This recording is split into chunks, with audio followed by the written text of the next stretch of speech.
Rispetto all'ultima partita che pur vincendo ti ha visto poco soddisfatto, questa partita ti vede complessivamente più soddisfatto a livello di gruppo e non solo a livello di gioco? Sì, non è che non ero soddisfatto, perché comunque, come ho sempre detto, il risultato è chiaro che diventa la cosa più importante, soprattutto quando si ha un grande obiettivo come il nostro. Su partite come quella di settimana scorsa, dove la gestione si era capito fin dall'inizio che poteva andare sicuramente a nostro favore, secondo me potevamo essere in molti frangenti più semplici nel cercare la giocata e magari divertirsi a fare gol piuttosto che a cercare la giocata individuale. Che settimana ti aspetterà? Difficile, nella quale bisogna allenarsi forte perché sabato in casa abbiamo un'altra gara difficile dove dobbiamo lavorare sodo per ottenere il massimo. San Zeno l'aveva messa moltissimo sulla fisicità la partita di andata.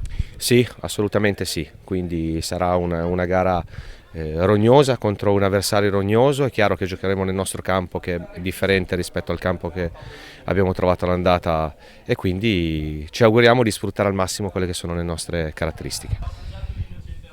Senti, mi hai detto inquadra bene la maglietta, ci tieni in qualche modo? Sì, ci tengo perché sono quei messaggi che tante volte pensi che non servono a niente, però è l'unica cosa che possiamo fare noi, era giusto farla.